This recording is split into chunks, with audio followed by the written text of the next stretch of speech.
Olá, tá começando o 50º episódio do Área de Trabalho da Gigahertz, patrocinado nessa semana pelo aplicativo Pillow e pelo aplicativo Timing. Quem tá falando aqui é o Marcos Mendes e assim como toda semana, a Bia Cusi também tá por aqui. Tudo bem, Bia? Tudo bem, Marcos? Olá, pessoal. Hoje a gente tem um convidado muito especial aqui. Exatamente, um convidado que é curioso porque na véspera da gente começar a gravar aqui, fazer esse episódio lá, num dos aspectos, das propriedades do site dele, o pessoal falou, pô, bem que vocês podiam fazer alguma coisa com a Gigahertz, hein? Rolou, Rodrigo Guedin, bem-vindo ao Área de Trabalho, bem-vindo ao podcast. Oi, Marcos. Oi, Bia. Olá a todos. Obrigado pelo convite. É um prazer estar aqui. Muito bacana que você está por aqui. E é curioso porque o Manual do Usuário é um site que eu não sei muito definir, né? Você cobre tecnologia, mas não cobre exatamente a notícia. Você presta um passo meio pro lado, assim, e repercute a notícia no contexto mais macro de comunicação, de responsabilidade, do próprio mercado, né? Você, lá no manual, fala sobre um lance meio slow news. Como é que você define o Manual do Usuário para a gente poder explicar para todo mundo, para quem não conhece? Bom, para quem está ouvindo e ainda não conhece, quiser depois ou agora visitar, é manualdousuario.net. É um site que cobre tecnologia, ele está no ar desde 2013, vai fazer 10 anos agora em outubro. Eu gosto de definir o manual como, de algumas maneiras, assim, porque de fato é um projeto meio difícil de definir de uma maneira mais convencional, mas ele é um site de tecnologia que tenta se inserir no debate, puxando ou cobrindo, comentando as coisas por um ponto de vista que não é muito comum, que não se vê em outras publicações. Em 2013 era assim, mais eu acho, hoje ainda existe, mas publicações de tecnologia costumam ter um viés muito mercadológico, dialogar muito com o mercado e às vezes deixa de lado o usuário final. Então eu assumo esse papel de falar, de escrever para pessoas, como eu, não para o mercado. Então tem esse aspecto. E o outro é que eu tento fazer o site que eu gostaria de ler. Então é uma coisa muito autoral, nada guiada por algoritmos ou por Google Trends. Eu nem acesso Google Trends. Então acaba tendo essa carinha ou esse visual mais de blog, embora tenha muita opinião e tal, mas eu tento me pautar ou me guiar por muitos princípios jornalísticos.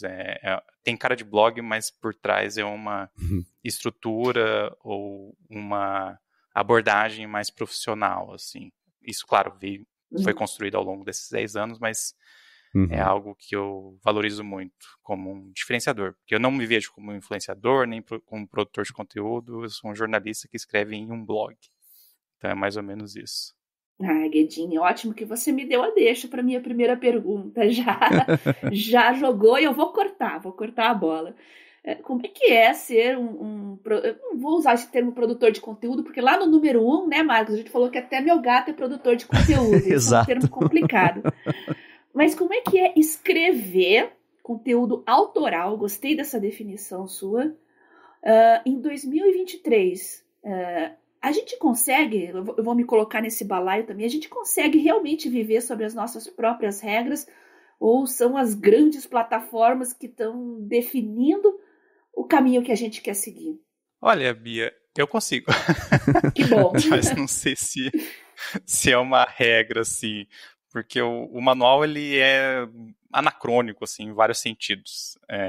Quem acessa, se você que está ouvindo acessar agora, você vai se deparar com um site com cara de blog, embora o código seja bem atualizado, né, use sistemas modernos e tal, o visual dele é muito anos 2010, assim, né, não tem nada muito avançado nesse aspecto. E eu acho, e isso é proposital, assim, eu prefiro muito mais o jeito que ele que é um site que abre rápido, que não tem muitas firulas, que não interfere com a navegação, do que algo que tem um visual mais moderno, mas que seja mais difícil ou mais lento para navegar. E assim, eu acho que o fato de ser um projeto de longa data, né, com quase 10 anos, colabora.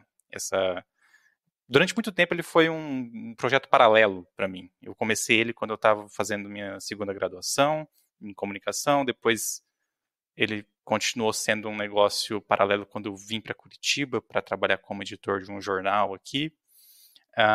E só nos últimos 2, 3 anos que ele virou, de fato, um negócio, assim, virou a minha atividade principal. Então eu tive essa vantagem, né? Ou esse longo período aí de 7 anos para gestar ele de uma maneira sem muita pressão, sem a necessidade de gerar retorno, de dar dinheiro.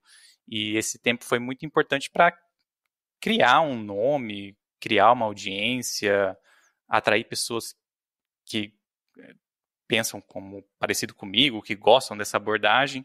E essa audiência, essa bagagem toda me permitiu, nesses 3 anos de dedicação total, criar um negócio em torno de um site, né? Que por si só já é um negócio muito incomum hoje. As pessoas vão criar um Instagram, vão fazer um TikTok para depois tentar gerar receita em cima, mas um site, de fato, é muito difícil. Sei lá, não é muito comum hoje, né? Mas funciona. Acho que não é parâmetro para muita coisa.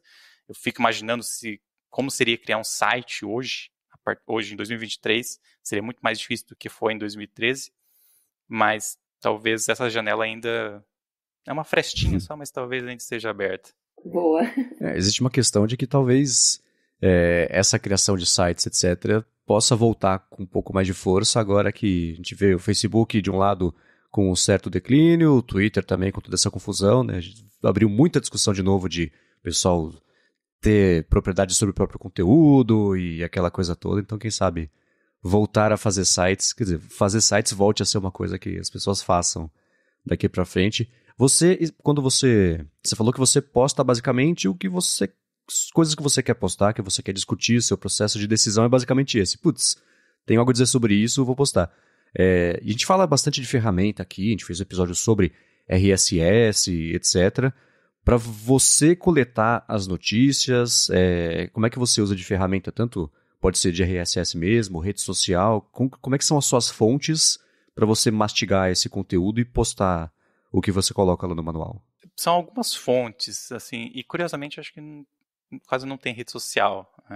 Parei de usar o Twitter em dezembro de 2022, acho que lá era uma boa fonte, tinha muita coisa, Sim. Né? Mas pesando ali tudo, eu decidi dar um tempo.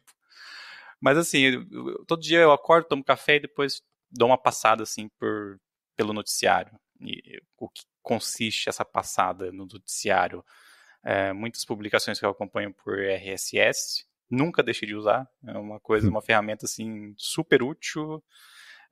Também acesso a alguns sites de jornais e publicações especializadas que têm um volume maior de conteúdo. Aí eu acho que não adianta colocar no RSS isso.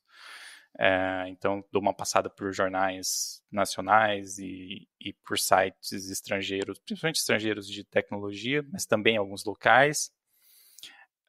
Também leio newsletters. Tem algumas newsletters diárias, outras semanais que me ajudam nessa ronda, né? Uma espécie de ronda, assim. E aí, para não dizer que não tem nenhuma rede social, eu uso, não é bem o Mastodon, mas é um outro sistema que conversa com o Mastodon. Ainda estou construindo uma base de seguidores lá, mas vez ou outra aparece alguma coisa. E também gosto de dar uma olhada sempre no Hacker News, que é um fórum de debates do Vale do Silício, muito popular nos Estados Unidos. Foi criado pela Y Combinator, que é uma empresa de investimentos. E tem muita coisa legal lá, assim, muita curiosidade e algumas conversas bem bacanas. Então, e claro, estou sempre atento assim para os leitores mandam muita coisa também, assim, que eu acabo aproveitando para escrever a respeito ou para colocar numa das newsletters do manual.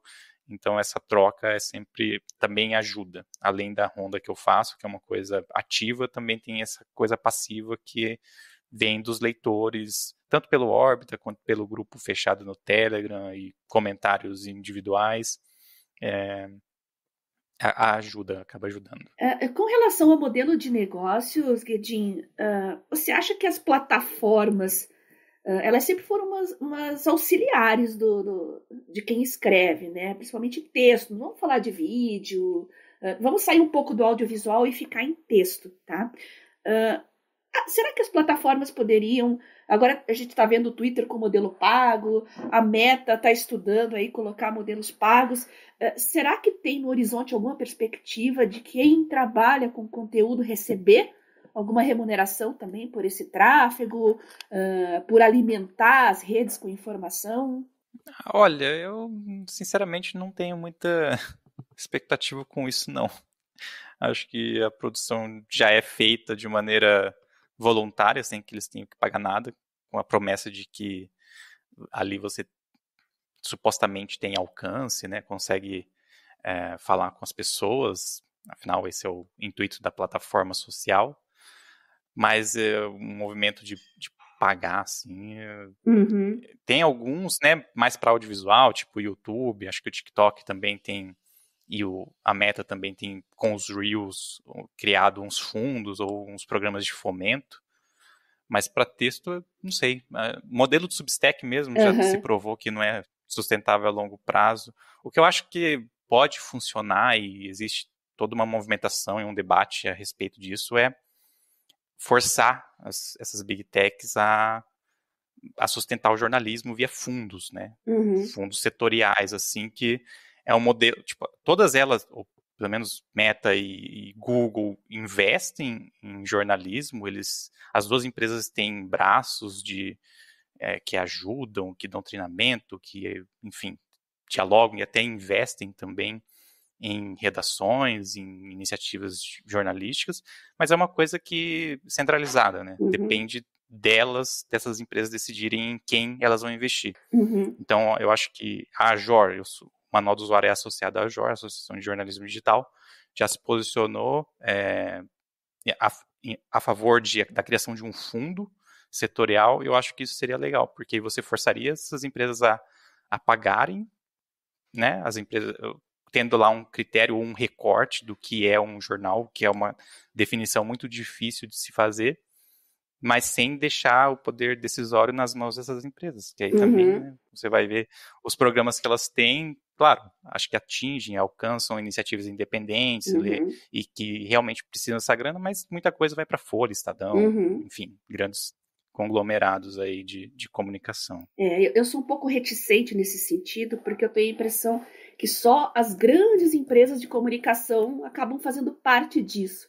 E o pessoal como a gente, qual que é a melhor maneira de manter um negócio sustentável? Cobrar diretamente da audiência, cativar uma audiência fiel, criar satélites financeiros em volta do conteúdo em si, né? Por exemplo, alguns conteúdos pagos, loja, enfim, negócios de satélite orbitando em torno do site, né?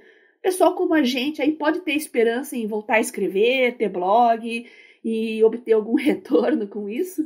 Olha, eu acho que a grande vantagem de quem tem um blog é que é um negócio pequeno e barato.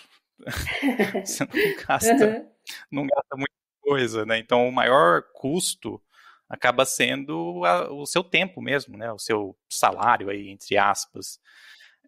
E claro, isso depende das suas expectativas, assim. Outra vantagem de ter um pequeno, um micro negócio, eu gosto de dizer que o Manual do Usuário é uma micro redação de uma pessoa só. Mas a grande vantagem é que você tem muita agilidade. Dá para testar muita coisa, assim, sem grandes riscos, sabe? E ao mesmo tempo, atuar em mais de uma frente. Eu acho que hoje a gente já está, por exemplo, você falou do modelo de assinatura, né? De cobrar diretamente dos leitores. Tipo, é um modelo que está saturado já. Não só... Porque hoje você concorre não só com outros sites, você concorre com a Netflix, com o Spotify, com o Globoplay. Tipo, é um valor, assim, que sobra. O que sobra no orçamento, vou investir, vou colocar um dinheiro aqui num negócio legal.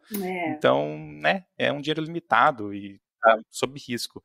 Mas assim, no manual do usuário tem assinatura, mas não é todo, é tipo 1/3 da receita. Existem outras fontes de receita e aí essa é a vantagem assim, de ser um negócio pequeno, porque você tem agilidade para testar, experimentar e de repente algumas coisas funcionam, outras não, mas nessa você consegue fazer um mix de fontes de receita que consegue sustentar o negócio, assim.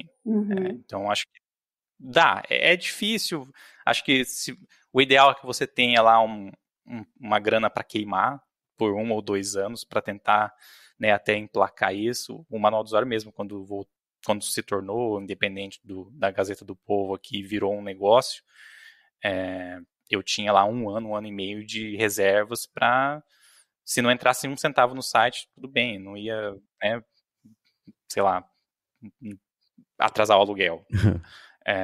E foi muito importante, porque eu consegui desenhar essas fontes de receita, experimentar, lançar, esperar elas crescerem gradualmente, a menos que você seja alguém muito famoso, já não vai ser do dia para a noite que você vai obter uma receita recorrente que te sustente. Então, é possível.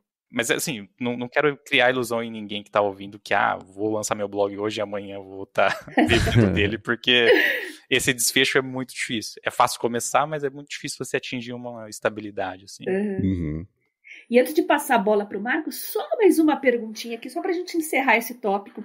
Nesses 10 anos do Manual do Usuário, você tem percebido que a cabeça do usuário tem mudado com relação a escolhas do que ler, do que consumir, até pagar por conteúdo, pagar por licenças de software, enfim, como é que está a cabeça do usuário, do consumidor de blogs, de conteúdo jornalístico hoje em relação a lá no comecinho, 10 anos atrás? Eu acho que muda. A minha mudou muito, assim.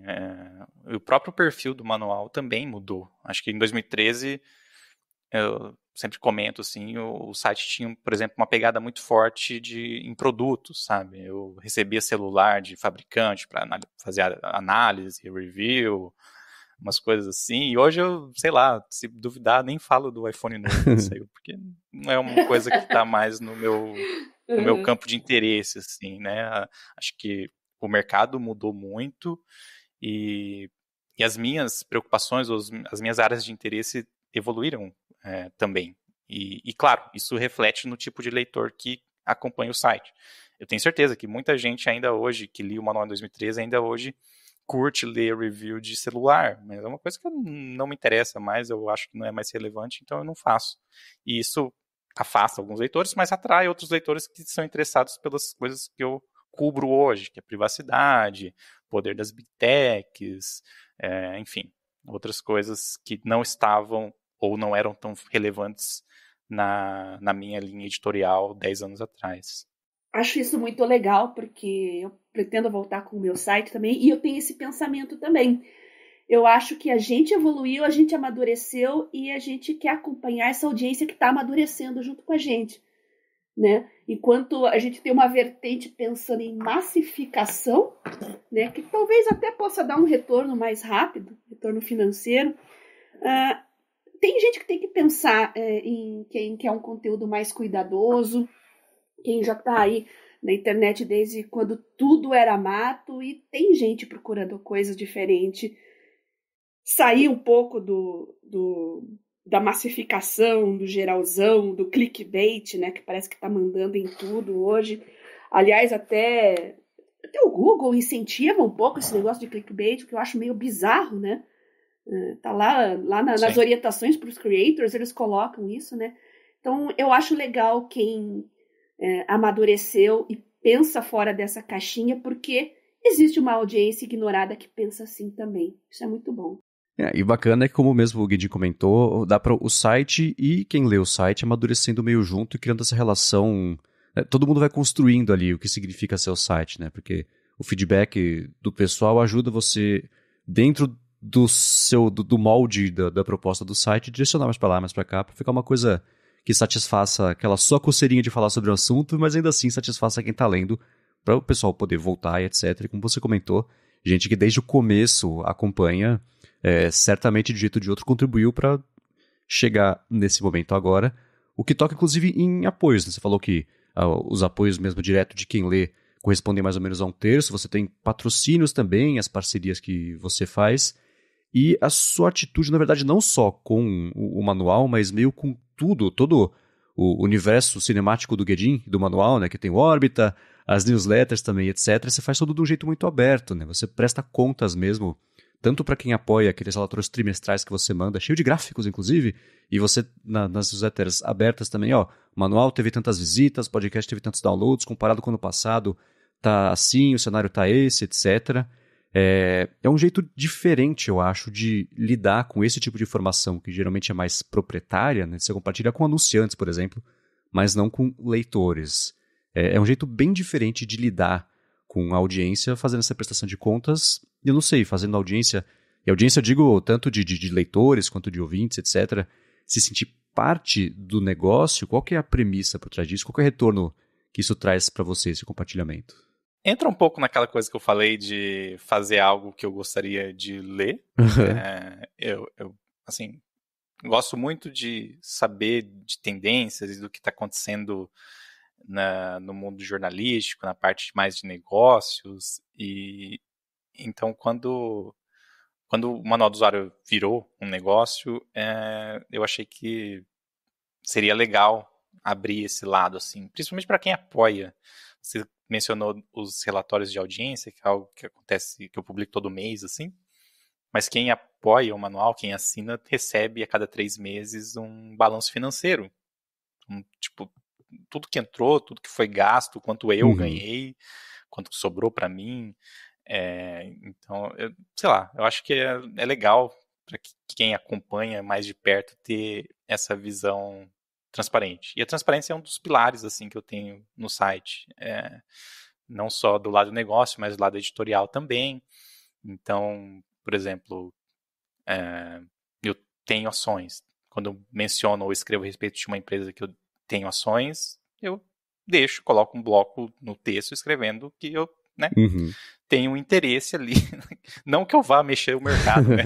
Poxa, o manual não vai subir ou derrubar o valor das ações, mas tem um interesse ali oculto. E é uma coisa assim que eu acho absurda que não seja uma praxe no Brasil, pelo menos, sei lá, acho que uma ou outra publicação de finanças já fez esse compromisso de ou mostrar ou afirmar que todos os colaboradores não têm investimentos diretos em empresas, né? Porque há um conflito de interesse bem óbvio. Então, acho que vai nessa linha mesmo, Marcos, de fazer o negócio que eu gostaria de ler. Então, o site tem esse pilar, né, da transparência.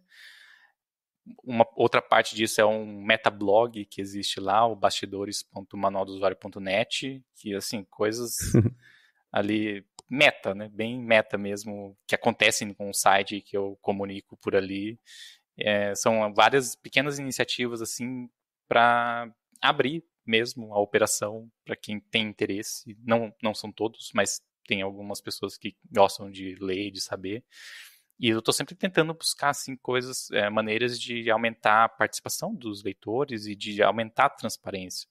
A última coisa que eu fiz, que ainda está em andamento, foi criar um comitê de transparência ou de supervisão que vai revisar a cada 2 meses as minhas decisões ali de moderação.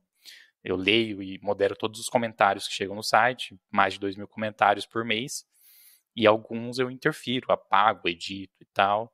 E aí surgiram algumas reclamações de que eu estava sendo meio rigoroso. Falei, tá bom, vamos tentar melhorar isso. Então, em junho, meados de junho, vai sair o primeiro relatório. Tem uma comissão lá um comitê de 3 assinantes, que foram eleitos pelos próprios assinantes, esse comitê vai revisar as minhas decisões. E eu vou publicar o que eles escreverem, assim, sem nenhuma ingerência sobre aquilo. É mais uma iniciativa nesse sentido de transparência mesmo. Legal. Essas iniciativas, acho elas são muito diferentes. A gente não vê por aí, especialmente sites, ou mesmo que lidam mais com comunidade, fazer esse tipo de coisa. E quando você anunciou o comitê de transparência, a intenção de fazer e a parte da eleição de quem ia fazer parte, depois a divulgação das 3 pessoas, etc. Eu falei, cara, esse é um jeito muito doido de levar um site / uma comunidade, né? Então é bacana. Porque não precisaria fazer aí, né? Exato, exatamente, né? Então tô bem curioso para ver não só o reflexo direto, digo, vamos ver o que foi moderado, o que eles reverteram, mas o impacto mais de médio ou longo prazo disso na sua forma de moderar ou as regras de moderação de como um todo ali tanto do site mesmo quanto do Orbita. E antes de falar do Orbita, que eu acho que daria para fazer um episódio inteiro sobre ele, porque eu acho muito fascinante a ideia, eu queria falar um pouquinho do Guia Prático, o podcast de vocês, que, enfim, né, existe há um tempão, tem um formato estabelecido, etc. A gente estava comentando aqui antes até da gravação, né, que a Jaqueline precisou sair para lidar com os outros projetos dela, e você está num momento meio de transição para encontrar não sei se é exatamente um formato novo, mas já foram ou 2 episódios já sem a Jaque com entrevistas. Como é que tem sido essa busca por um novo formato ou por uma nova forma de publicar o podcast, de tratar dos assuntos, estando solo e precisando das entrevistas, ou não sei, você pretende fazer episódios mais no nível tecnocracia, só você falando? Como é que vai ser para vocês? Como é que tem sido? O podcast, ele, na verdade, precede o site, né? O podcast surgiu antes do Manual do Usuário. Tinha esse nome Manual do Usuário, e para evitar confusão, em algum momento dos últimos 10 anos a gente fez um rebranding ali. Mas a Jaque saiu, ela avisou com antecedência, né? Eu consegui, não fui pego de surpresa. E sim, é uma mudança de formato, sim, porque até então, embora os participantes tivessem mudado muito ao longo desse tempo, já fiz parceria com o Gizmodo, já teve uma galera diferente, e nos últimos 2 anos era eu e a Jaque. Eu não sei, eu fiquei pensando assim, será que eu chamo alguém, né? Ou será que eu tento uma coisa diferente? Ano passado a gente fez muitas entrevistas e eu gostei do resultado, assim, porque é um negócio que, não que o MesaCast seja ruim, mas eu acho que a entrevista é um formato que acrescenta, assim, ao manual. É um negócio que acaba tendo nos materiais em texto escrito, quando tem reportagem, algumas colunas de opinião, mas não é um negócio muito recorrente no site. Então, usar o guia prático para isso, para trazer vozes diferentes, para dar essa oxigenada no projeto, é algo que me anima muito, assim, para continuar o podcast, sabe? Porque se fosse depender de fazer igual o Guilherme faz no Tecnocracia, eu falando sozinho por meia hora, não ia dar. Acho que eu não tenho todo esse talento, assim, para entreter e reter alguém comigo falando por meia hora. Daí eu trago uma galera legal, né, interessante, e só fico perguntando e ouvindo. Então eu vou tentar aí. Já foram 2. Eu entrevistei a Yasmin Curzi e o Paulo Renat, 2 pessoas sensacionais. E já tem um gravado que vai ser essa semana com a Aline Vale, que minha intenção, não sei se eu vou conseguir, né? Isso ainda é um teste, mas o meu objetivo é sim transformar o Guia Prático num podcast de entrevistas, toda semana trazer alguém interessante, um bate-papo ali curto, de 20, 30 minutos, também para não tomar muito tempo do ouvinte, e vamos ver se isso cola. Boa! O episódio de hoje do Área de Trabalho é patrocinado pelo aplicativo Pillow, que é o seu assistente inteligente para você entender e melhorar também a sua noite de sono, oferecendo inclusive uma análise bem detalhada com insights bem valiosos também e recomendações inclusive para você poder melhorar a sua rotina de sono. Então, se você tem um Apple Watch, é só você usar o relógio enquanto você dorme e pronto. O Pillow vai rastrear automaticamente, fazer a análise automática também do seu sono. Se não, você pode ou acompanhar usando o seu iPhone ou o seu iPad também, colocando o aparelho na cama do lado do travesseiro quando você for dormir. O Pillow tem uma função bem bacana de alarme inteligente que escolhe a melhor hora, o melhor momento para te acordar quando o seu estágio de sono está aí o mais leve, né? Isso bem próximo, aí até 15 minutos próximo do horário que você colocar de verdade para o alarme, para você despertar. Uma outra coisa bacana também é que o Pillow oferece a opção de poder usar Machine Learning para catalogar os sons que acontecem durante a noite,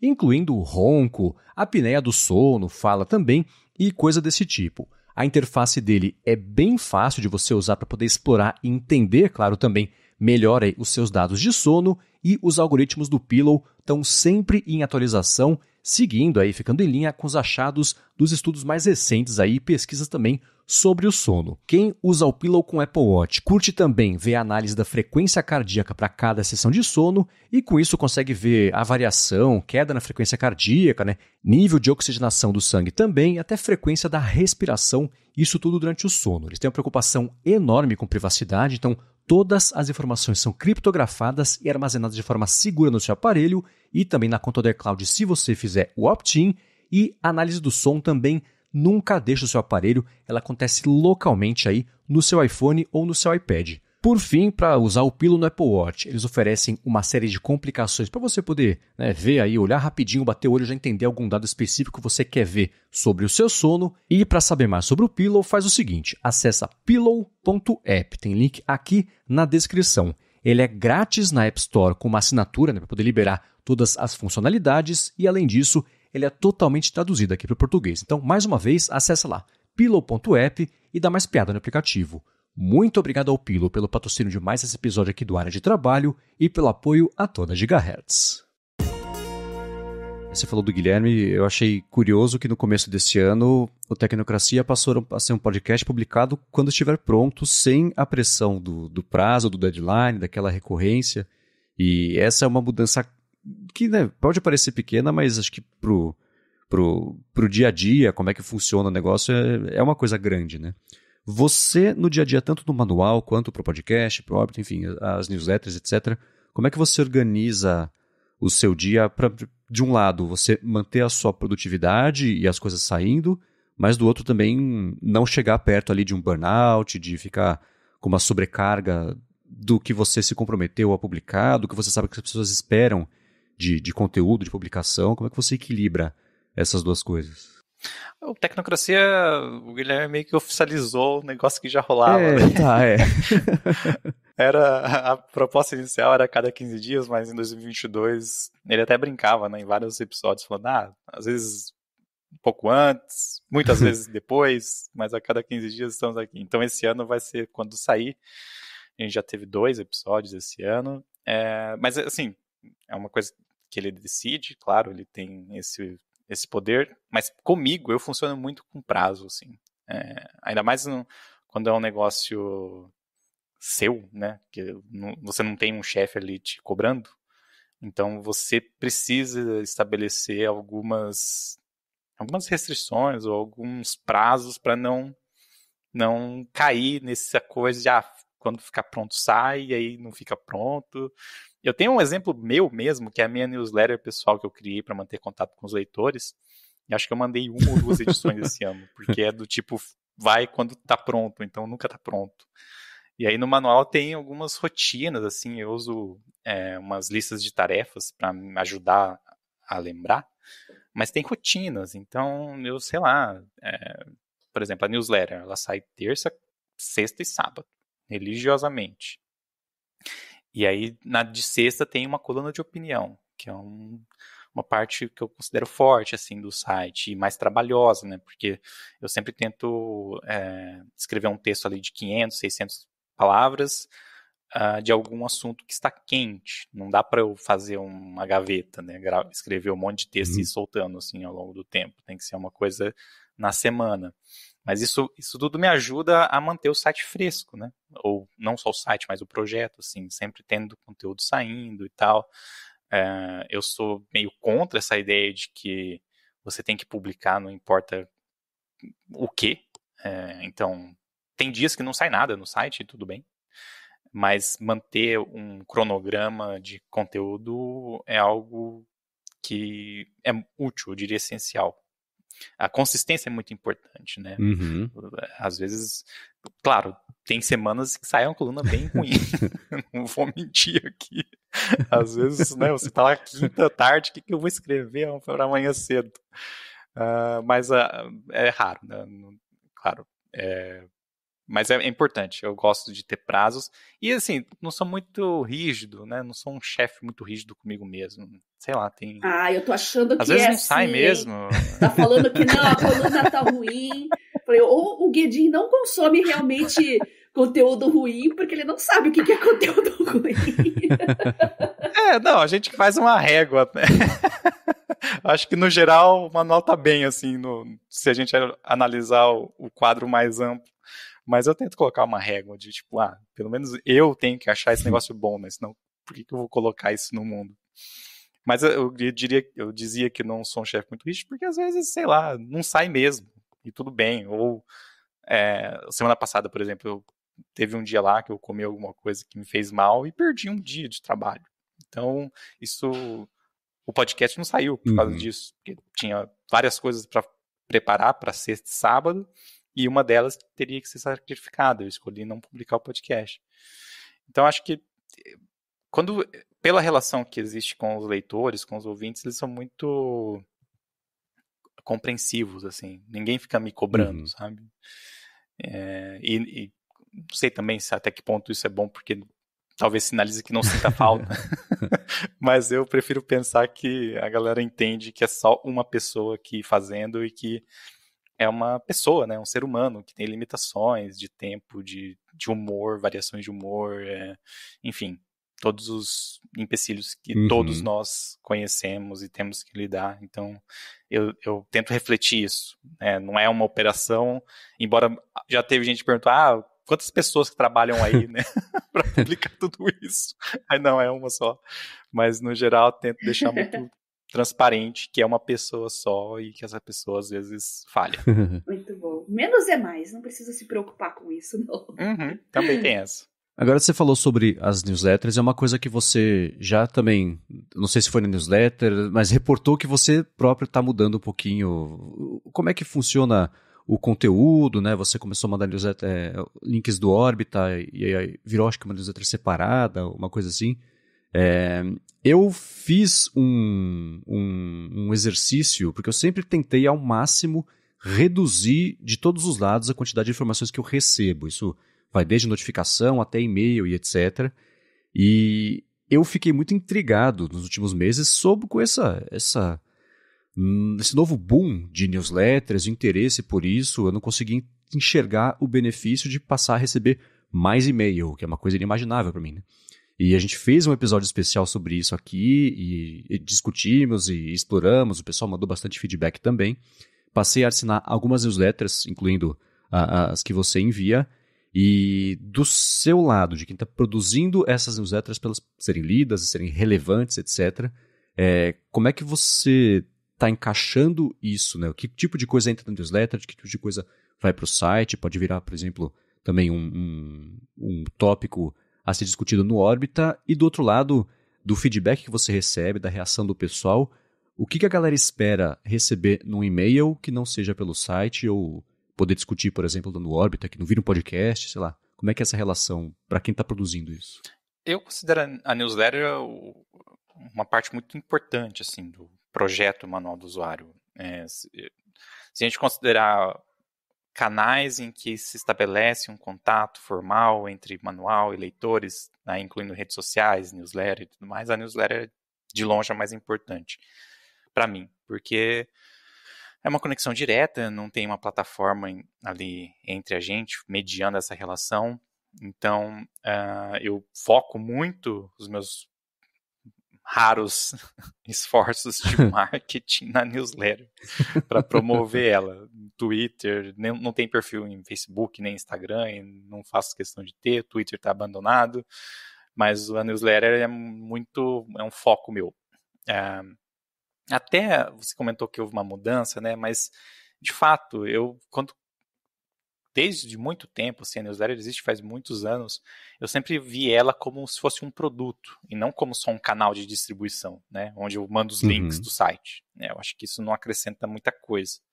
Então, no começo do ano agora, faz uns 2 meses, eu reparei que, de alguma maneira, assim, acabou que a newsletter virou só um canal de distribuição, porque tudo que saía nela, saía no site também. E aí alguns leitores até assinantes começaram a cancelar a inscrição na newsletter porque não precisava, né? Tava tudo no site. E isso me pareceu uma desvalorização da newsletter. Então, o que eu fiz a coluna da sexta, que saía ao mesmo tempo no site, eu atrasei ela para ser publicada no domingo ou na segunda. Então sai na sexta na newsletter e depois domingo ou segunda no site. E a newsletter do sábado é tudo uma newsletter só. Essas edições são enviadas na mesma newsletter. Mas a do sábado, que tem uma coletânea de links legais ali, que eu faço, uma curadoria, agora é só na newsletter. Foi a maneira que eu encontrei de dar uma valorizada assim, na newsletter enquanto produto, né? A newsletter da sexta ainda vai com todos os links do que saiu no site ao longo da semana e tal, mas o foco dela é a coluna de opinião que passa a sair primeiro lá. E, cara, para todo mundo que tem algum negócio, qualquer tipo de negócio, eu recomendo muito que invista em newsletter, porque você estabelece um vínculo ali que é muito difícil alcançar, né? Quem que teria... Em qual rede social você tem um alcance de 50% da sua base de seguidores?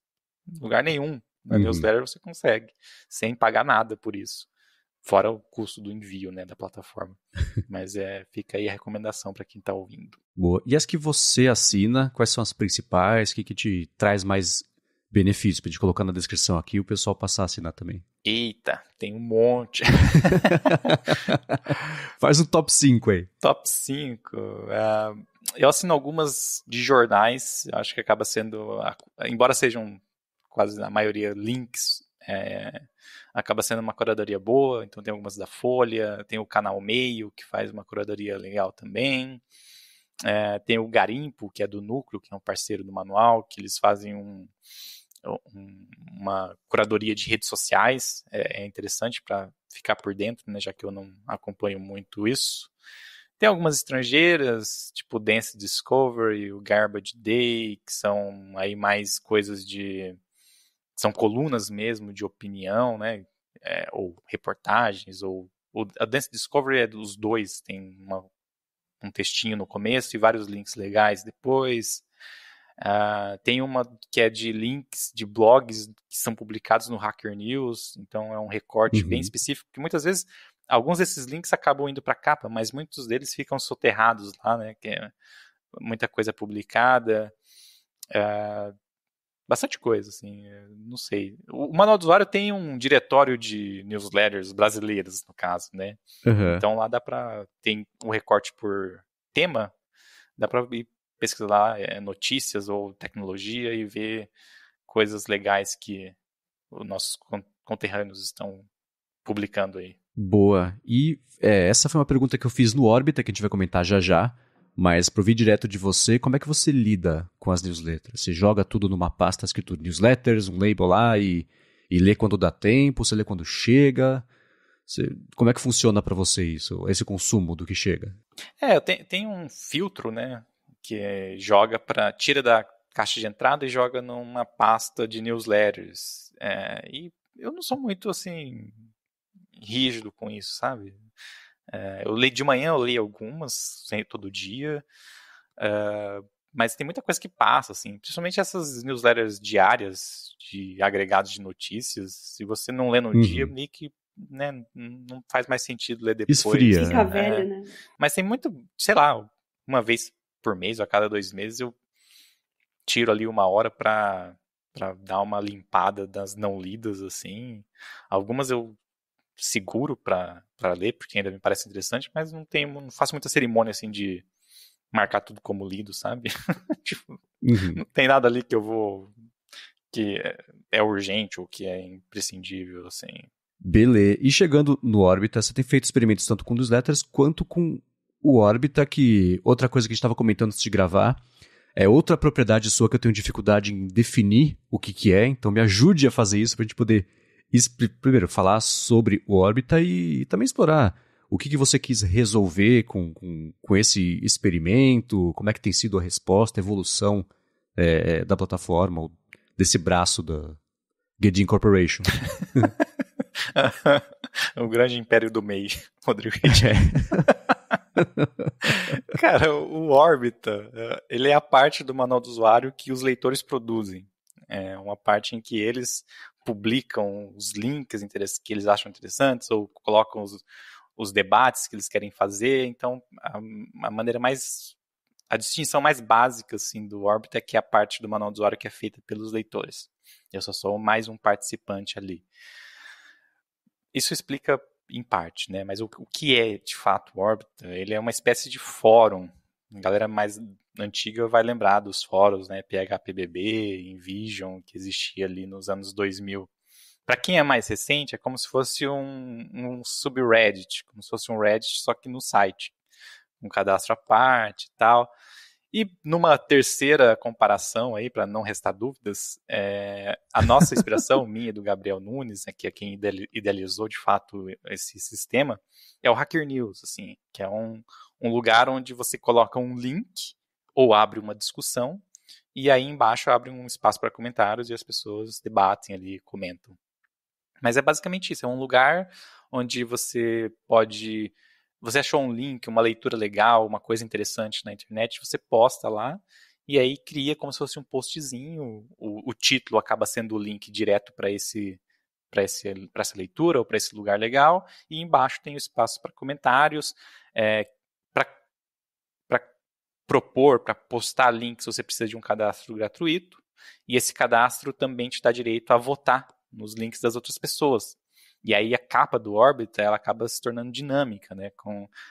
Não é uma coisa cronológica, assim, embora tenha um filtro cronológico, mas quando você entra no Orbit, a capa mostra os links e os debates mais populares do momento. É um algoritmo simples, o código é aberto, quem quiser ver como é que funciona, mas ele leva em conta os votos e o número de comentários e a data em que foi postada, né? Quanto mais votos e comentários, mais alto o post fica. Mas quanto mais o tempo passa, mais para baixo ele vai sendo puxado. E é bem legal. É uma coisa muito boa, porque os leitores do manual são muito legais, então eles postam coisas ali interessantes, conversas interessantes. Acaba virando... Alguém postou esses dias lá, o Orbit virou um hábito, né? Eu abro aqui, em vez de ir para rede social, eu abro os últimos posts do Orbit. Porque, de fato, tem muita coisa legal que aparece ali. E tá bem, assim, a gente lançou acho que no final de fevereiro ou começo de março, e já é meio que 10% assim, do manual em termos de audiência, sabe? E tem uma recorrência muito alta, assim, acho que é 4 ou 5 vezes maior que a do resto do site, tipo, do mesmo leitor que volta várias vezes. Então, é bem expressivo. Não imaginava que em tão pouco tempo já fosse uma parte tão relevante, tão significativa do site. E o que eu acho curioso de lá é que, bom, o manual do usuário tem uma ligação mais forte com tecnologia e apesar de vez em quando aparecerem temas mais abrangentes, você fez, por exemplo, um texto super bacana sobre o falecimento da Rita Lee, mas no Orbita, especificamente, tem hora que você entra, o pessoal está discutindo sobre a multa do Facebook, mas às vezes, eu lembro faz muito tempo que o post mais comentado e o mais agitado era dica para limpar box, chuveiro, era alguma coisa que eu falei, cara, que loucura que as pessoas se sentem confortáveis e motivadas a postar e discutir, a galera adotou isso aí. Era mais ou menos a proposta mesmo, ou isso tá morfando para alguma coisa diferente que a galera tá se apropriando disso e dando uma personalidade própria ali pro Orbita? Não, acho que é por aí mesmo. Esse post eu adorei, aprendi muita coisa lá. Mas o Orbita, ele é uma espécie de evolução de um negócio que a gente chamava de post livre, que era um post que eu publicava na quinta-feira de manhã, sem nada, sem nenhum assunto, só para abrir os comentários e os leitores conversarem de qualquer assunto ali, de tecnologia ou não. A gente teve, acho que mais de 300 edições, mais de 300 semanas do Post Livre. Era uma coisa assim muito popular. Tinha semana que batia 300 comentários, né? Então ficava da quinta até a segunda de manhã. E aí foi uma aposta arriscada, né? Tirar isso, que era um negócio popular, para colocar o Orbita. E a gente fez essa transição e tem sido bom. Claro, nem todos gostaram. O Post Livre acho que tinha um fator ali de imprevisibilidade muito interessante e difícil de replicar. Porque você entrava, era uma linguiçona, assim, de comentários, né? E às vezes você lia coisas que você, de outra maneira, não leria. E no Orbita é mais organizado e tal. Mas acho que as vantagens do modelo do Orbita, com links diretos, com comentários mais organizados, são maiores do que essa coisa que se perdeu do Post Livre. Então, putz, eu mesmo coloco lá uns links às vezes que não tem nada a ver com tecnologia eu acho que é bem-vindo essa diversidade de assuntos. Mudando um pouquinho de assunto agora, a gente pode falar de tecnologia também, né? Como é que você enxerga o jornalismo de tecnologia hoje? Saindo um pouco desses negócios de rede social, fofocas de rede social, porque eu percebi que algumas editorias aí que eram de tecnologia viraram replicadoras de fofoca de rede social, né? Mas o jornalismo, efetivamente, de tecnologia, como é que você enxerga hoje? Como é que tem evoluído nesses últimos anos, desde que o Manual do Usuário surgiu? E compartilhar com a gente os seus favoritos também, por que não? Eu acho que ainda está muito, como eu disse em algum momento no início do podcast, ainda é muito ligado ao mercado, assim. Eu acho que, claro, existe essa função precisa ser cumprida, acho que, né, cobrir tecnologia pelo viés do mercado tem um espaço, é importante, mas acaba que é só isso. Então, outras abordagens ficam meio de escanteio, sabe? Acho que o Manual do Usuário, desde o começo, tem essa proposta de ser diferente. Então, eu tento buscar outros pontos de vista e até outras áreas de cobertura que são um pouco negligenciadas, assim, e que eu acho que são importantes. Para ficar num exemplo, software livre, código aberto, que é uma coisa que eu, sei lá, para mim é um ideal, assim, da tecnologia bem feita, ou feita para pessoas. E é uma coisa que, né, é até vista em tom meio jocoso, assim, tipo, tirar sarro de Linux, sabe? Uma coisa meio anos 2000, que tem uma galera que ainda insiste nisso. Mas E é engraçado que eu acho que tem muitas bolas quicando na área, assim, que a gente aí eu digo, imprensa dita especializada, acaba deixando passar, sabe? Assuntos que estão na nossa área e que não são tão cobertos, assim. O pele das fake news, por exemplo, se a melhor cobertura você vai ter não de sites especializados, mas jornais. Claro, acho que eles têm uma vantagem, né, que já tem uma estrutura em Brasília e tudo mais, tal, mas, né, vamos fazer um esforço aí. Não é só postar conteúdo caça-clique para o Google, né, fazer conteúdo de SEO, nem lançamento de celular. Acho que a área de tecnologia é muito mais ampla que isso, tão ampla que talvez nem faça muito sentido uma editoria de tecnologia hoje. Acho que é uma coisa que está muito espraiada, assim, né, alcança todos os aspectos da vida. Então, isso acaba, eu tento refletir isso também no manual, né? Não é claro, tem é conduzido, tem um fio condutor ali que é tecnologia, mas isso acaba pegando em muitas outras coisas, legislação, a saúde, enfim, várias áreas que não são diretamente ligadas à tecnologia, mas são influenciadas e influenciam. Então, acho que a gente seria muito benéfico uma expansão. É uma coisa que sites estrangeiros, alguns fizeram essa transição, né? Se você pega, por exemplo, ficar num que é referência, o The Verge, dos Estados Unidos, acho que 10 anos atrás, quando eles foram lançados, quando eles lançaram o site, era uma coisa muito 2013 mesmo, né? Vamos focar em celular, gadgets e coisas do tipo. Mas hoje eles fazem uma cobertura muito legal de legislação norte-americana, de direitos autorais, enfim. Tudo bem que é uma estrutura gigantesca e outro nível de investimento. Mas, né, se eles são referência, talvez a gente devesse aprender um pouco com essa referência. Não é à toa que eles são referência hoje. Isso toca um pouquinho até, você comentou no fim de semana que você está lendo o Traffic, do Ben Smith, né, que é um livro que eu tenho interesse em ler, ainda não li, mas escutei todos os podcasts em que ele foi dar entrevista para falar sobre o livro e sobre o contexto geral de redes sociais e cobertura de notícias, o investimento que foi feito nisso, e aparentemente quando as redes mudaram o foco, ficou todo mundo ali, né, com um pirulito na mão. E eu acho que um problema recente disso, a gente vê, por exemplo, a redação do BuzzFeed, o BuzzFeed News, ser extinto porque acabou o dinheiro, basicamente, para isso, né? O livro, queria que você comentasse um pouquinho nesse contexto que você falou e da pergunta da Bia também. O que você está achando de interessante desse livro, que te dá vontade de discutir a respeito desse assunto, que também ele é bem meta, Mas assim, se tivesse uma pessoa que eu recomendaria esse livro, seria pra você, porque você gosta desse tipo de assunto e, putz, você já tá lendo. E aí? Olha, é um livro muito bom, muito interessante, assim, mostra a ascensão dos blogs, né, ali no final dos anos 2000, início dos anos 2010, ele foca muito no Jonah Peretti, que é o fundador do BuzzFeed, ele também participou da fundação do Huffington Post, e da Gawker, que é o conglomerado de blogs lá do Nick Denton, que tinha o Gizmodo, o Jezebel, alguns desses sites até tiveram versões no Brasil. E uma coisa que mais me chama a atenção, cara, é que, tipo, todos eles eram obcecados por tráfego. Tanto que é o nome do livro, né? Mas, assim, era uma coisa...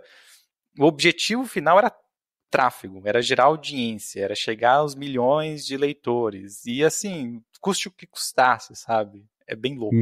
Assim, no Tagalker, acho que era mais explícito o Nick Denton. E são duas abordagens diferentes, né? O Nick Denton era muito... no feeling, assim, ele, eu acho que isso vai repercutir, né, a Gawker era famosa pelas coisas absurdas que eles postavam, mas era uma coisa muito no feeling, e o BuzzFeed, o Huffington Post era quase uma ciência, assim, os caras estudavam o que funcionava no Google, o que funcionava no Facebook, publicava muito daquele tipo de conteúdo, assim, meio que tentando desvendar o algoritmo da caixa preta, né? Mas no fim das contas, as duas abordagens, elas acabavam no mesmo destino, que era gerar tráfego, e era tudo o que importava. E então, todos esses impérios, eles foram construídos em cima de posts que a gente, sabe, classificaria como clickbait mesmo. Esquecíveis. Não, é mais altamente esquecíveis. O lance da cor do vestido. Pois é, o vestido ainda não é dos piores, mas tipo, todos eles, o BuzzFeed publicava muita coisa apelativa, o Huffington Post também, eles falavam que era a estratégia do mullet, sabe? Porque de frente, na capa, você tinha lá o conteúdo político, o conteúdo das estrelas, das celebridades que publicavam, mas no fundo, no mullet, né, nas costas, você publicava lá foto de celebridade nua, os affairs que aconteciam, isso não estava na capa, mas era o que gerava tráfego, o que dava audiência mesmo. Então é meio que assim, claro, não que fosse um segredo, mas descortina muito isso, de que a moeda corrente nos anos 2010 era a audiência, e putz, a gente percebeu, né, que isso não é sustentável, tanto que hoje todas essas publicações falam, vamos melhorar nosso site, vamos fazer newsletter, porque o Facebook, que foi o grande parceiro, o grande catalisador dessa fase, dessa era da internet, meio que deu uma banana para todo mundo ali em 2016, 2017, e a gente vive hoje num mundo em que aquela maneira de fazer notícia não funciona mais, né? Não só pela parte técnica, mas também acho que é uma maturidade, aí talvez uma coisa mais para a sociedade americana, mas tipo, a estratégia da Gawker em algum momento ali do início da década era postar foto de pênis de pessoas, de caras que vazavam, e isso gerava um tráfego absurdo, mas não funciona mais isso, acho. E o Gawker tem aquela história maluca de como ele terminou, né? Que foi por ter vazado a informação de como é que ele chamava? Do Peter Thiel. Que o Peter Thiel, que ele era gay, eles tinham muito isso não era uma coisa conhecida ainda. Tirado do armário. E o Peter Thiel financiou o processo que o Hulk Hogan abriu para falir o site, quer dizer, foi um ataque por proxy aí para falir o site, então é uma confusão do começo ao fim, né? É muito louco como isso definiu um pouquinho essa era, foi uma história muito famosa. Quem planta colhe, né? Vamos falar a verdade. Eu acho que definiu muito, porque em algum momento ali do meados da década, essa nova safra de empresas de mídia meio que parecia que ia dominar o mundo mesmo. Sim. Rivalizar com os New York Times da vida, assim, tal. Mas não rolou.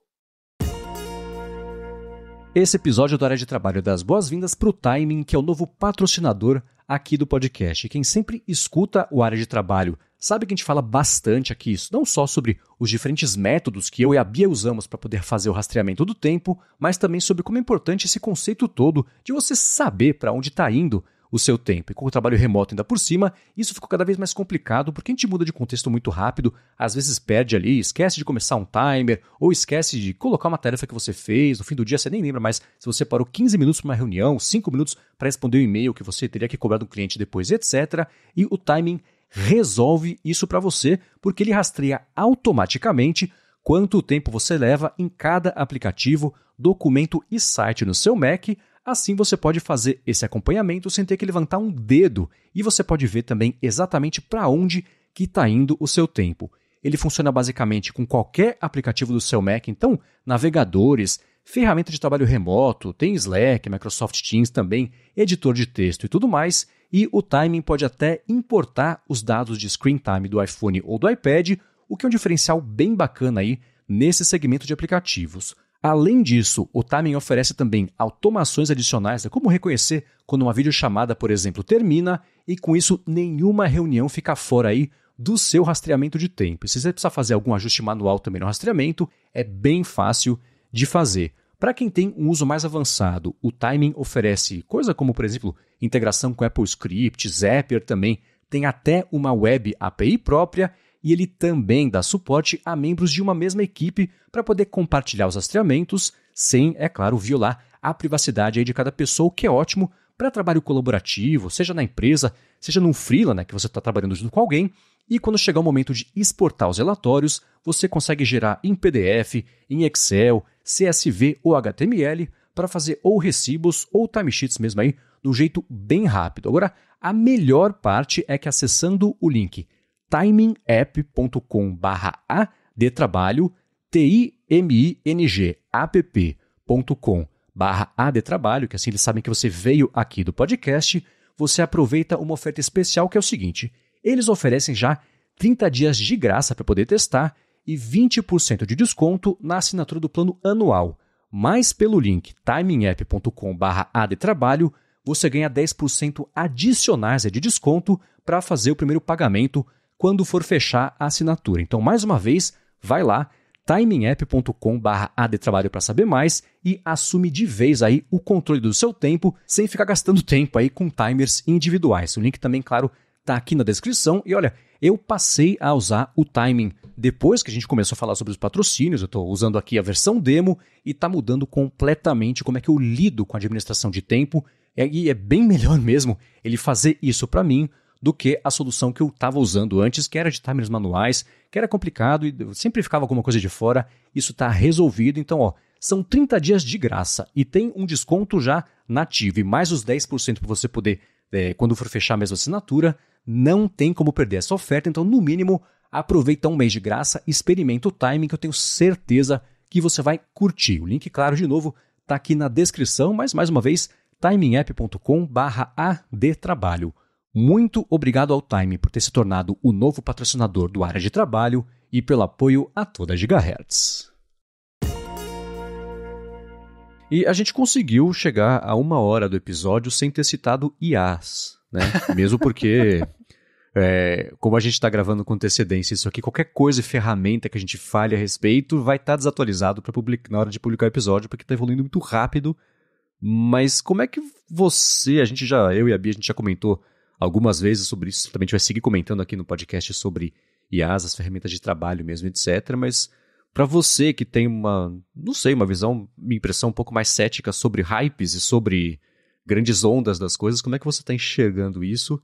E do ponto de vista do seu trabalho mesmo, mudou já alguma coisa? Está usando uma ferramenta que você não usava antes, que está sendo útil?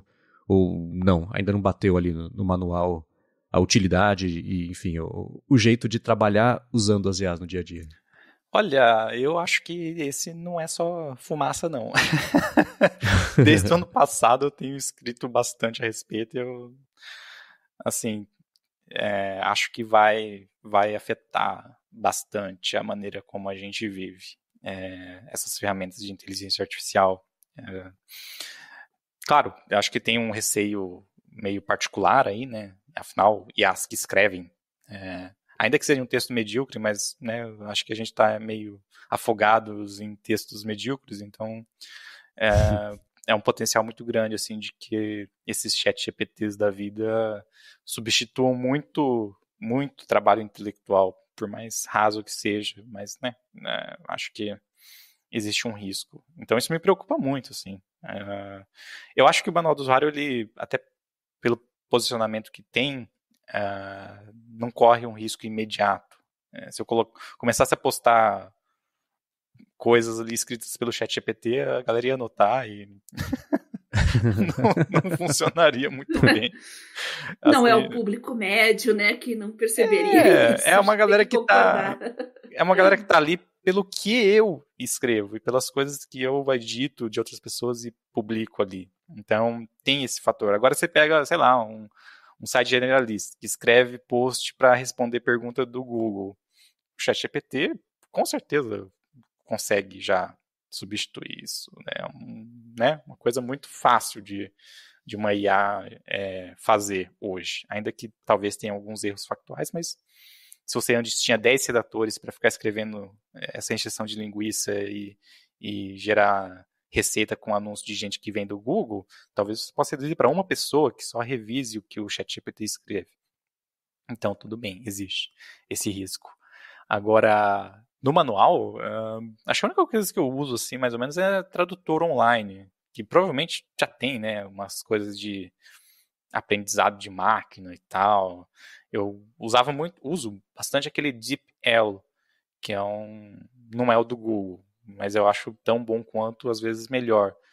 Mas aí, dia desses, eu descobri que o macOS, que é o sistema que eu uso, tem um tradutor embutido no menu de contexto. Você seleciona um texto, clica com o botão direito, tem lá, traduzir.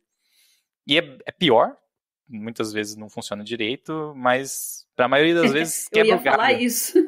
Não, ele é meio ruinzinho, eu assim. Ia falar isso. Mas para sentenças simples ele funciona bem. Então, e é muito mais prático, né? Você dá o botão direito ali, já tem um botão para copiar e tal. Quando não funciona bem, eu abro o DeepL, mas no geral eu tenho usado isso. Não sei se tem inteligência artificial, mas para gerar texto assim, não vejo apelo, sabe? Sei lá. Mesma coisa se chegar para um chefe de restaurante e falar, o que você acha desse miojo aqui? É muito fácil de fazer, quer usar? Tipo, não, mano, eu escrevo, é o que eu faço, vou usar uma ferramenta que escreve por mim? Não faz muito sentido. Teve uma discussão que rolou que um leitor postou um link no manual e usou o ChatGPT para resumir o texto. Aí a gente fez um debate lá, será que permitimos, né, ChatGPT aqui no Órbita ou no manual do usuário? E muita gente foi contra, assim. Eu ainda tenho que ler ali o debate de novo e escrever uma política de uso de ChatGPT para o manual do usuário, mas eu acho que vai mudar muito das nossas vidas, mas não do manual do usuário. Só para a gente encerrar aí rapidinho o assunto, a gente comentou num episódio recente a iniciativa da Microsoft, né, no evento no Build, né? E o que está despontando no horizonte agora é todo o sistema operacional aí, tá com um motor de IA praticamente atuando em todas as tarefas do sistema. Você acha que isso pode ir também para o macOS? Pode se tornar padrão no futuro próximo para sistemas operacionais, de repente ir para os sistemas mobile também? Como é que você enxerga essa postura da Microsoft no momento? Olha, eu acho que a Microsoft está, né, tentando justificar ali a grana que eles colocaram na OpenAI, porque eles investiram muito pesado e tem essa vantagem, né, no momento. Eles saíram na frente, o ChatGPT foi uma coisa que pegou todo mundo de surpresa, e a Microsoft estava bem posicionada, porque já tinha um investimento, já era parceira da OpenAI, e aí aumentou esse investimento e agora está enfiando IA em tudo quanto é coisa, até no que não faz muito sentido. Mas eu não consigo imaginar assim, mas com certeza é uma tecnologia que vai se infiltrar em tudo. A gente tem visto, né? Praticamente todas as empresas de tecnologia têm anunciado ou lançado coisas com IA. Algumas de uso duvidoso, talvez só surfando para tentar surfar essa onda, mas com certeza vai ter coisas úteis, né? Nessa semana a Adobe anunciou lá um módulo, ou sei lá, um recurso do Firefly, que é o gerador de imagens dele, para o Photoshop. Então, não tem nem o que pensar, né, para usar isso às vezes ali para compor uma cena ou fazer uma ilustração. Então, acho que esses, talvez não talvez algo como o ChatGPT seja uma espécie de embrião do que vai acontecer, assim. Não teremos aplicações específicas de IA, mas recursos de IA em vários aplicativos, em vários sistemas, em várias soluções. Se a gente pensar em, por exemplo, na mais óbvia, né, o assistente pessoal, é algo que já existe, mas que é capenga. Você tem a Siri, o Google Assistente, a Alexa, que eles fazem algumas coisas bem, mas na maioria das coisas não fazem muito bem. E é um negócio óbvio que talvez não vai ter um novo nome, mas a Siri e a Alexa vão melhorar muito quando eles tiverem essa tecnologia de IA gerativa. Mas eu não consigo, nem me arrisco a prever assim, qual vai ser o nível de integração ou quanto a gente vai usar. A única coisa que eu acho, e é um achismo baseado no que a gente já viu, é que esse negócio de inteligência artificial gerativa vai se consolidar, assim, vai estar presente na rotina de muitos profissionais. Se a gente imaginar, sei lá, um executivo que fica escrevendo e-mail e fazendo slide o dia todo, imagina, você ter é como você ter um estagiário ali Sim. que não cansa, que não reclama e que pode... Não tem por que não usar, né? Os caras vão usar. Você falou sobre conteúdo duvidoso, tudo isso que circunda o mundo do conteúdo generativo é duvidoso, né? Mas a certeza que a gente tem é que muita coisa ruim ainda vai acontecer, e o meu palpite é que só vai ter uma discussão séria no sentido de legislação, de código de ética profissional, quando uma merda muito grande acontecer, e eu presumo que isso vai acontecer com vídeo, né? A gente já tem sinais disso, as tias do Zap ainda estão falando daquelas fotos do Papa, é impressionante isso.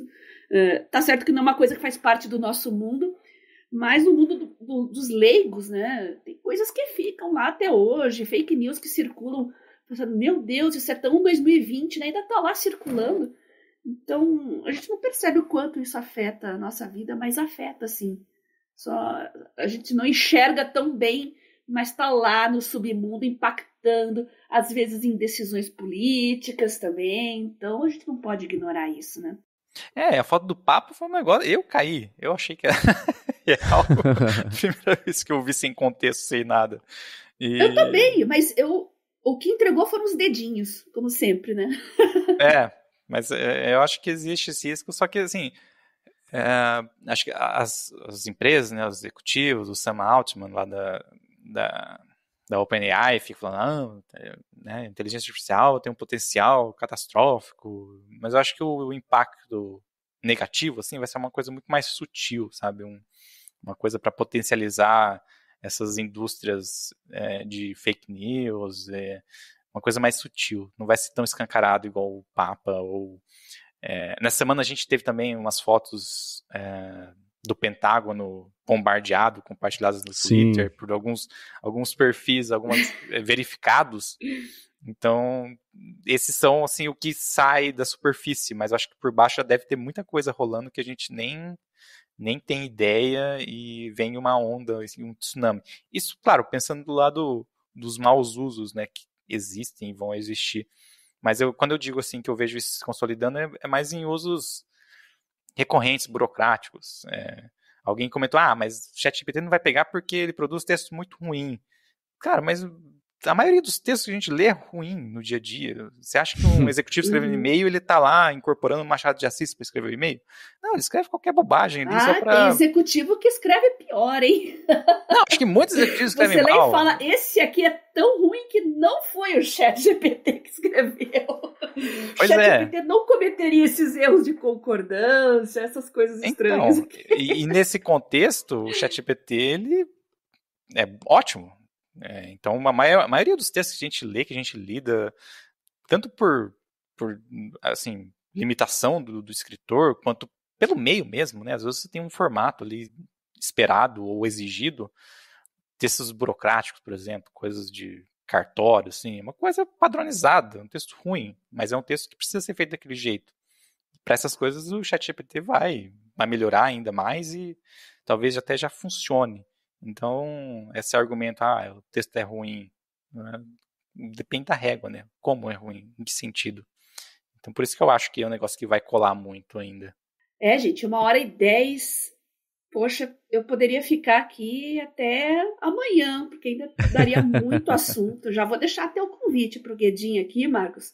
Se ele quiser voltar e estender esses assuntos e falar de novos assuntos. Já fica o convite para o pessoal do Manual do Usuário lá também. O que vocês gostariam que a gente conversasse aí num próximo podcast aí nós três, tá bom? Fica a sugestão. E eu tenho uma última pergunta para o Guedin, que é a mais importante do episódio aqui. Você tá fazendo uma coisa que eu fiz no começo da pandemia, que foi ver todos os filmes de James Bond. Qual que é o seu favorito? Cara, até agora, o último que eu vi, eu só vi os do Sean Connery. O próximo o primeiro do Roger Moore. Mas dos que eu vi até agora, acho que o mais legal é o From Russia with Love, que em português é... Eu citei o título, eu tô tendo esse cuidado, porque eu mencionei esse filme no Guia Prático e falei o título errado. Então eu traumatizei um pouco. Mas o título em português é Moscou contra 007. Moscou, exatamente, é isso aí. Esse é legal. O primeiro também, o Dr. No lá, o satânico Dr. No. Não sei por que botaram isso. Mas esse é muito bom também. Acho que são os dois primeiros, o Moscou contra 007 é o terceiro ou o segundo. Mas esses são os meus favoritos até agora. Tá, então quando você voltar, você faz o relatório completo dos seus bondes favoritos. Boa. O do Sean Connery, cara, tem umas coisas que em 2023 não funcionam, né? Não, sim. Meio, né? A gente tem que ver com o olhar de época, por mais que isso às vezes soe como uma desculpa cretina, não tem o que fazer, né? A obra é a obra e saiu naquela época. Ele é misógino, o filme, a história é meio racista, tem várias coisas bem erradas. E ainda dizem que deram uma amenizada no livro do Ian Fleming, né? Que é mais pesado ainda. Mas o Roger Moore sempre foi o meu favorito. Polêmicas, mas eu acho que ele encarnou melhor o protótipo do espião charmoso. O Sean Connery era o charmoso machão, né? Essa que é a grande verdade, mas acho que o charmoso mesmo era o Roger Moore. Ponto de vista feminino aqui, hein, gente? Ponto de vista feminino. O Roger Moore, ele é sem o machismo, né? Tem um filme com o Sean Connery que tem uma mulher falando e dá um soco na cara da mulher, ela desmaia. Eu falo, cara, que loucura! Como é que é um negócio Que loucura, né? É tipo a cena do Indiana Jones, né? Que o cara faz umas manobras lá, ele dá um tiro no cara, pronto, acabou a briga. Você fala, cara, os heróis não fazem esse tipo de coisa, né? Não devia ser assim. Mas é muito louco. Enfim, né? E o Sean Connery voltou, né? Ele fez o filme depois que era fora ali dos anos 80. Da timeline, né? Que era Nunca Diga Never Say Never Again, né? Tem dois filmes que é muito louco. Esse aí, com ele, e tem um, cara, que é o Cassino Royale, mas não é o com o Daniel Craig. Que é o Cassino Royale, que é uma comédia, tipo Austin Powers, né? Que tem o Peter Sellers, tem o Woody Allen, né? E também alguém tinha o direito do livro, tentou fazer com a Ion Productions lá, os Broccoli, não rolou porque a pegada era diferente, fizeram um filme diferente. E a trilha do Burt Bacharach, The Look of Love, foi indicada ao Oscar por conta desse filme. Por conta desse filme. Estão reclamando, já aparece um James Bond criado por IA, e aí você já... 00 GPT. Então, o ChatGPT cria um híbrido de todos os James Bond já criados e um novo, baseado nisso. Muito bem, Guedin, muito obrigado por ter disponibilizado um tempo da sua semana ocupada para poder gravar aqui com a gente, foi ótimo. Para quem tiver feedbacks para mandar para a gente, pode mandar direto ou para o Guedin, vai lá no Manual do Usuário, comecem a acompanhar, se vocês não conhecem ainda o podcast, participar, né, o Guia Prático, participar do Órbita também, que é uma proposta super bacana, para falar com você qual que é o melhor jeito, como é que você prefere, qual é. Visitem lá manualdosuario.net, tem e-mail para contato, tudo mais, mas se quiserem, né, saber mais de mim, tem um site meu, também tem dessas, né, um site meu. Procura Rodrigo Guedin no Google, que vai aparecer, porque o endereço é rodrigo.ghed.in. Eu tenho um desses domínios engraçadinhos que é o meu sobrenome. Você não facilitou pra si mesmo, né? Não. É legal ver e tal, mas pra falar é sempre muito difícil. Mas qualquer buscador, se você escrever Rodrigo Guedin, vai sair o primeiro GHE, né? Vai aparecer o primeiro resultado ali já. Boa. Para encontrar os links do que a gente comentou ao longo do episódio, vai em gigahertz.fm/adtrabalho/100. 50. Obrigado aos patrocinadores do episódio de hoje, que foram o Pillow e o Timing, a vocês que escutam, que avaliam, que recomendam o podcast, e obrigado a você, Bia, por ter ajudado a fazer um dos episódios mais bacanas até hoje do Área de Trabalho. Opa, gostei, adorei também, tanto que eu vou reforçar o convite aqui pro Guedin, pra gente continuar esse papo aí com novos assuntos, e abro aqui para os nossos ouvintes e os leitores e ouvintes do Manual do Usuário também, Tecnocracia, todo o mundo que orbita aí hoje o Manual do Usuário, seja por newsletter, seja por podcast. Então, entre em contato com a gente e sugiram pautas para a gente fazer num futuro novo bate-papo, tá bom? Então, para mandar essas sugestões, o meu contato no Telegram é @BiaCunze, você pode mandar uma mensagem privada para mim, ou então lá no Twitter, @GarotaSemFio. Muito bem, eu sou MVC Mendes no Mastodon e no Instagram, apresento um monte de podcast aqui na Gigahertz, o Bolha Dev para a Lura, participo do Hipsters Fora de Controle também, e escrevo para ifeed.pt. Muito obrigado mais uma vez pela audiência de vocês, e a gente volta na quarta que vem. Beijoca sem fio a todos e até a próxima!